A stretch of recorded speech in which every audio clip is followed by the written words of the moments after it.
Women's basketball stays undefeated. And swim and dive breaks a ton of records. All this and more on the Penguin Rundown.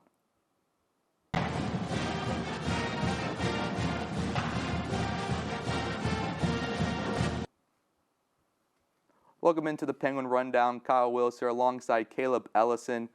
Caleb, a successful week for YSU Athletics as both basketball teams were able to come out 2-0 despite having some injuries. Lily Ritz out for the women's team, Garrett Covington out for the men, but both teams were able to find ways to win this past week. I mean, you mentioned the basketball teams. The women's team able to stay undefeated, and then the men's team taking the sweep in their trip up to Wisconsin. But it doesn't stop there. Both swim and dive had a really good weekend, and indoor track and field got their season started on a high note. And I believe you're going to get it started with the swim and dive team. The swim and dive teams traveled to Oxford, Ohio last week to compete in the Miami Invitational. Overall, they broke 13 records, 10 of which were individual. The other 3 coming from the medley relay. The 400 medley relay was broken by sophomore Gavin Webb, freshman Alexa Rajenovic, sophomore Gasper Likens, and junior Wilson Cannon with a time of 3 minutes and 20.58 seconds. The 200 medley relay was broken by sophomore Darren Lang, Rajenovic, Likens, and Cannon with a time of 1 minute and 30.88 seconds, while the 800 free relay was broken by sophomore Gavin Webb, Rajenovic, Cannon, and junior Karan Raju with a time of 6 minutes and 56.83 seconds.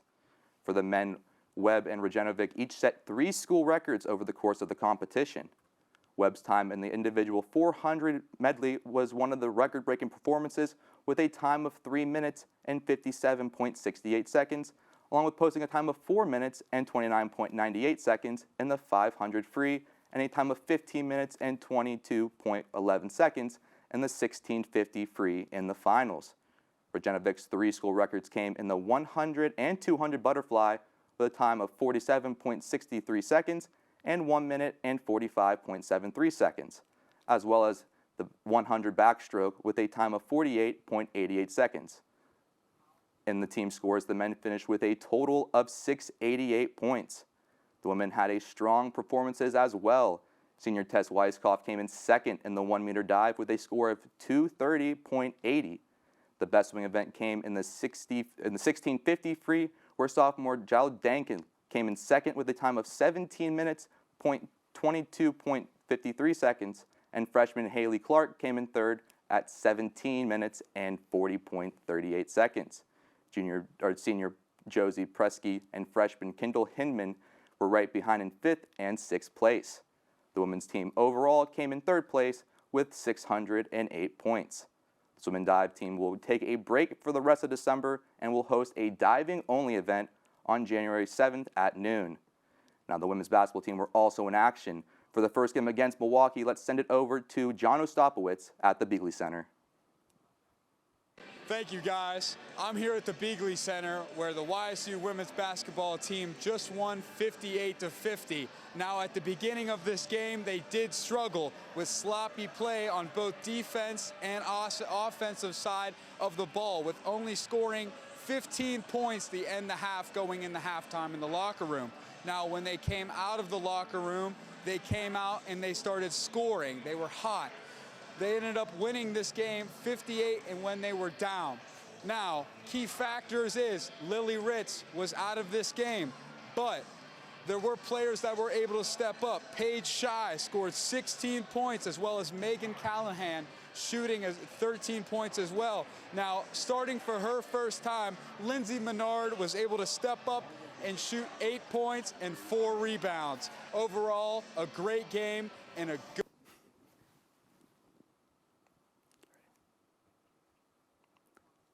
The Rundown crew caught up with some of the players and Coach Barnes following the win against Milwaukee. Here is what they had to say. I think we just kind of were bottled up and in our heads, and I think as the game went on, we just adjusted to that. I think we did a good job of knowing personnel. We knew what each person wanted to do. We really locked into Coach Barnes' game plan, and I think that really just set the tone the whole way. We really wanted this one too, especially without Lily. I think our bigs really stepped up, and I feel like our energy really turned on from the first half, especially to the second half. And I feel like defense really helped win that game for us. I feel like both teams are playing really hard defense, and I feel like we kind of weren't expecting, I guess, to be like, I don't know. I feel like we scored kind of pretty at ease this season. So I feel like just kind of like calming down and like seeing what we can get on offense is what helped us our adjustment from the second half. It was a challenge, but again, I thought our team really fought hard. I thought they were diving on the floor all over the place, taking charges or trying to, and just really hustled. And that's what we have to do, especially when like first half shots weren't falling. We held them, I think, to 3 points in the second quarter, and that maybe is what won it for us. The team then continued their conference play on Saturday afternoon, where they are victorious against the Green Bay Phoenix, beating them with a final score of 67-58. The Penguins were lights out behind the three-point line as the team drained a total of 15 three-point shots, just one shy of the school record. Leading the Penguins in scoring was senior Megan Callahan, who totaled 20 points in the game and went 4 for 7 beyond the arc. Sophomore Malia Magestro led the team in three-pointers, shooting 5 for 10, which accounted for all 15 of her points in the game. While Green Bay made the game close late in the third period, Callahan hit 2 three-pointers in the span of 30 seconds to put the Penguins on a run and push the game out of reach. The women's basketball team will look to go 8-0 competing in non-conference play tonight as they travel to Buffalo, New York to battle the Canisius Golden Griffins. That game will be broadcasted live on ESPN3 and can be heard on 1390 WNIO. The men's basketball team also had a successful week this past week as they were able to start 2-0 in conference play. Last Thursday, the Penguins started their Horizon League schedule against Milwaukee, defeating the Panthers in a tight contest 70-68. 4 players would score in double digits, and the team was tremendous at the line, draining 23 of its 27 free throw attempts. In the game, senior Tevin Ollison and junior Owen Long led the offense as Ollison scored 18 points while Long cashed out with 17 off the bench. Ollison and senior forward Michael Akuche were again stellar on the glass, snagging 7 and 9 rebounds. To round out the road trip, the men traveled to Green Bay, winning big against the Phoenix, 82-58. The Youngstown State were hot from the floor, shooting over 53%. 4 of the 5 starters also scored in double figures as Ollison led the team with 20, Akuche scored 17, and Rattan Mays and junior Dwayne Cohill each had 15. Defensively, the men didn't let Green Bay get going, holding them to under 40% from the field and at 25% beyond the arc. The men's basketball team will return home tonight to host Central Michigan at 7 p.m. You can listen on 570 WKBN or watch on ESPN+. Now we're going to be joined in by Richie Giuliano, where we're going to be talking more about the men's basketball team. Now, Rich, going into this past road trip, the team was going to have to fill the void of Garrett Covington, who got hurt a couple weeks ago at the J. Arnold basketball tournament. Kind of talk to me about the team and what they have done to fill this void. Yeah, I think the obvious thing is Michael Akuche, the senior leader, 6'8" forward, who has stepped up in a big way, averaging 15.5 points this season, almost 8 rebounds a game. And what stands out about Michael Akuche is his physicality underneath. He had 20 offensive rebounds so far in 7 games this season. He was dominant against Green Bay, as he also had 5 offensive boards and shot 50% from the field. But it's not just Michael Akuche who's filling the void of Garrett Covington. Owen Long, another junior who has stepped up, as you mentioned in the script, 17 points against Milwaukee, all 17 in that second half to guide the Penguins to that 2-point victory against Milwaukee. Now going back to that tournament, Rich, Coach Calhoun mentioned how the underclassmen and that inexperience really played part in the team's offensive struggles. Now looking at this past week, different story. The team was able to go 2-0 in Wisconsin. So what are some of those underclassmen that really have stepped up? Yeah, the 2 underclassmen that have really stepped up, the 2 sophomores, Miles Hunter, who has started the last 4 games now that Garrett Covington is out for the season, as well as Shamar Rattan Mays, the sophomore point guard, who is doing a great job controlling this offense for YSU. He has scored in double figures in all 3 games, especially against Green Bay and Milwaukee. So Shamar Rattan Mays, Miles Hunter, 2 guys that are sophomores really stepping up to fill the void of Garrett Covington this season. Hey Richie, it's Caleb here. So one of the players I want to talk about is Tevin Ollison. Even though he is a transfer, you can really tell he is passionate about this YSU program.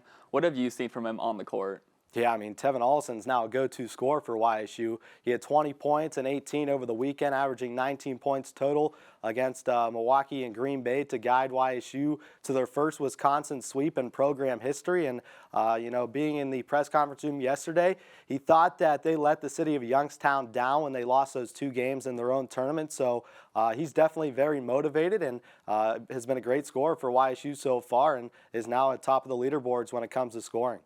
Now, looking at the schedule, tonight there's a game against Central Michigan, coming up Canisius, and at the end of the month you got West Virginia. A lot of out-of-conference games, so what can the Penguins do to consider that out-of-conference stretch a successful one?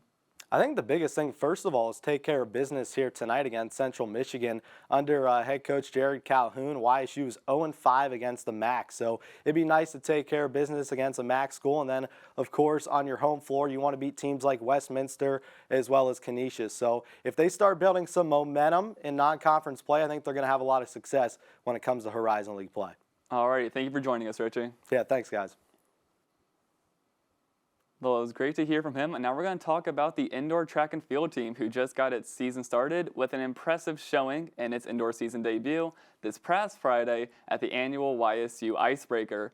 Junior Aaron Bogard set a new YSU record in the women's pole vault, clearing a 4.05 meter bar. The vault also qualifies as a new YSU Icebreaker record and personal best. Senior Wyatt Lefkar also set a new school record with a 5.15 meter pole vault. Lefkar's performance on Friday added an event victory for the Penguins while upping his personal best. YSU went on to earn 25 top 5 finishes throughout Friday's action from the Watts, taking the outright title in 6 events. In the 60-meter dash, junior Janiyah Bowers clocked a time of 7.38 seconds, and her record poses as the second fastest all-time in school history. In the 3,000-meter race, junior Chase Stewart logged his first event victory of his YSU career with a time of 8 minutes and 47.80 seconds. Junior Dominic Perry took the crown in the men's shot put, throwing 17.47 meters on his 6th and final attempt. Freshman Victoria Linacy tied the 3rd best women's high jump in school history, clearing a 1.71 meter bar. On the men's side, junior Lonnie Harper posted a runner-up finish in the men's high jump, clearing 2.08 meter on his first attempt at the height. Senior Jessica Stever highlighted the long jump event for the Penguins on the women's side, finishing 4th with a 5.67 meter jump. Up next, the track and field team will be back in action this Friday at the Watts to host the inaugural YSU Collegiate Holiday Classic. The event starts at 2 p.m. And now coming on to the show of Andrew Peterson as our man on the street. Thanks, guys. I'm Andrew Pearson, and we're here with Man on the Street. I'm here with Aileen Blaine. Thomas Malachy. Joshua McVicker. Okay, I have a couple holiday questions I'm going to be asking you today. All right. Would you rather have apple cider, hot chocolate, or eggnog? Hot chocolate. If you've ever had one at a football game, then you know. I'd say eggnog. Yeah. Considering I'm built like the stick bug from A Bug's Life, hot chocolate. What is your favorite holiday movie? I'd have to go with Elf. Just a lot of backstories with that one. I don't want to get into it. Pretty sad, but it's always going to hit the spot in the heart. Definitely the Polar Express because of the train ride scene when they're going over the ice. I would have to say National Lampoon's Christmas Vacation is my favorite. I've never saw that one. It's a shame. Who is the toughest person that you have to buy a Christmas gift for? I would say probably my dad is the toughest because he has everything. Definitely my mom, because she just never wants anything. So I'm probably just going to get her nothing again. Definitely my dad. He's the socks and underwear type of dad. So, yeah, it's always difficult picking for him. So, name 3 words to describe Christmas. Family, love, and family again. Relaxing, festive, and lots of food. Family, snow, and Santa. Thanks for joining me today, Joshua. Thanks for joining me today. Thank you. Oh, I didn't even know that. Thanks, Andrew. Now it's time for this week's Penguin Player of the Week. With more, let's send it over to Brandon Maffett. Happy holidays, Penguins. I'm Brandon Maffett with your Player of the Week, which is Megan Callahan of the women's basketball team. Let's take a look. So, Megan Callahan this week against Green Bay on December 4th. She put up 20 points, which is a team high, and she was 4 of 7 from deep, which is just a fraction of the team total 15 three-pointers from deep that entire game. In 33 minutes, she also tacked on 4 boards, 2 assists, on the way to a Penguins 68-57 win over Green Bay to remain undefeated at 7-0. Thank you again to Megan Callahan for this week's Player of the Week. Now, back to Kyle and Caleb in the studio. That's all the time we have the rundown today. We hope you enjoy your holidays at home. I've been Caleb Ellison. I'm Kyle Wills. And we'll see you next year on the Penguin Rundown.